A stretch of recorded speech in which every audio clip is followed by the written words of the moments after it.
Welcome back to my channel. I was in my Bible study time and I just read a verse that really penetrated my heart and broke me down. So I thought I would share it with somebody else because I think it's so powerful and a great reminder, and it's very comforting and encouraging when you're going through difficult times. And I'm reading in Genesis chapter 50, verses 19 to 21. And just for quick context, Joseph's father, Jacob, has just died. And so when he was young, his brothers had sold him into slavery and he was taken to Egypt. So later on in the story, he's reunited with his brothers. And once his father dies, his brothers believe that he's going to take revenge on what they did to him. And so these were the words that he spoke to his brothers. And he says, Joseph said to them, "Do not be afraid, for I am in the place of God." Joseph said to them, Do not be afraid, for am I in the place of God? But as for you, you meant evil against me, but God meant it for good in order to bring it about as it is to this day, to save many people alive. Now therefore, do not be afraid. I will provide for you and your little ones. And he comforted them and spoke kindly to them. I just thought that verse was so powerful, and it really hit me because he's saying here, if you guys meant evil for me, but God meant it for my good. So once he was sold into slavery, he became second in command to Pharaoh in Egypt.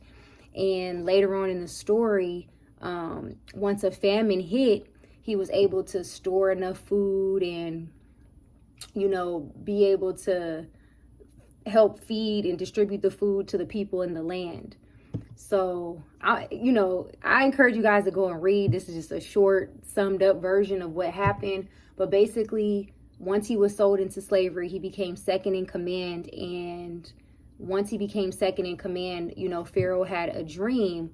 And Joseph was able to interpret those dreams and let him know, okay, you're going to have 7 years of, abundance of plenty of food in the land. And then you're going to have 7 years of famine that will follow. And so once he interpreted Pharaoh's dreams, Pharaoh put Joseph in charge basically to prepare for these 7 years of famine that were coming up. So once the famine hit, his father sent his brothers to Egypt because at that time they were living in the land of Canaan, and they sent the brothers to Egypt. And the brothers and the father think Joseph is dead. They don't know that he's still alive. So they're coming to Egypt to try to, get food to bring back to their land. And that's when the story begins to unfold from there. So yeah, I encourage you to read it.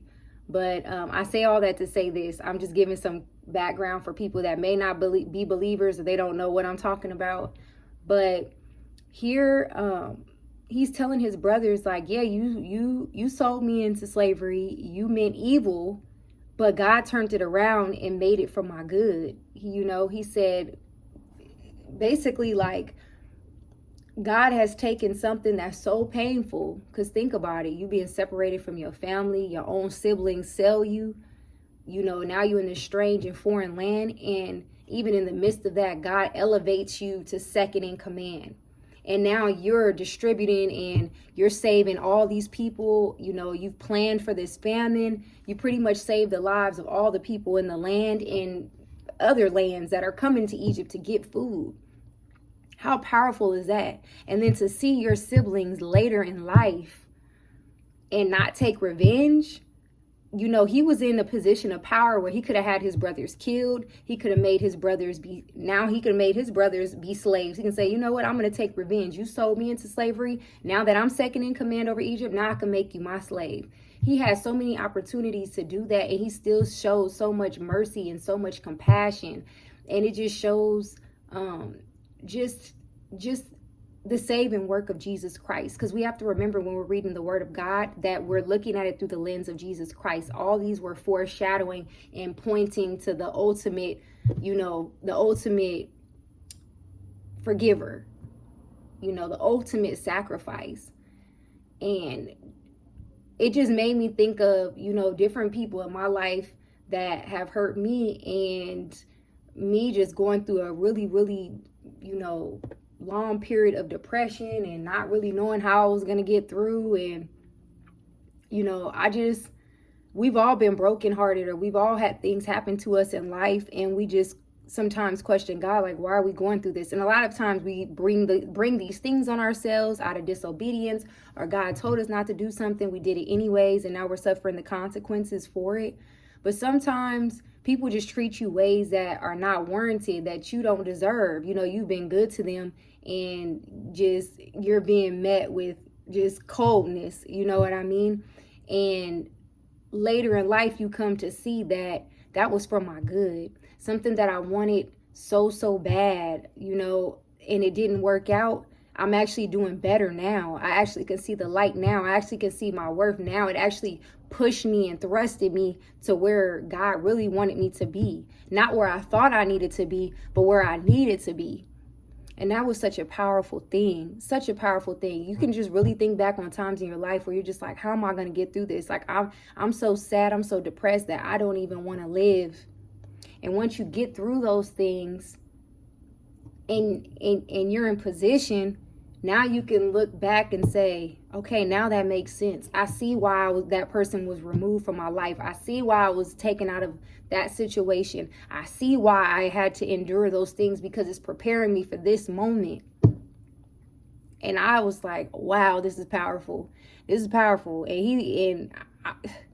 Man, I don't have any other words. And so I just want to say, if you're going through it right now, and I know we don't want to hear certain things, a lot of things sound to us cliche when we're in the midst of suffering and we're in the midst of pain.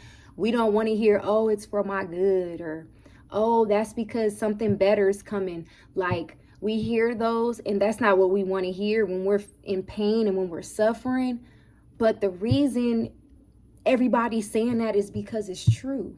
It's true. Once you come out of that, once you take that time to heal and grieve, you do want to go through that grieving process. A lot of times throughout this story, like I said, I encourage you to go back and read Genesis 50. Joseph tested his brothers to test their hearts.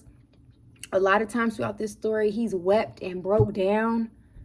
So it's not to say to be a robot, not have feelings and like, oh, I just forgive and this was for my good. It's like, no, experience and process those feelings, but also recognize that whoever's supposed to be a part of your life is supposed to be a part of your life. And if those people are removed and they're no longer there, there is something greater.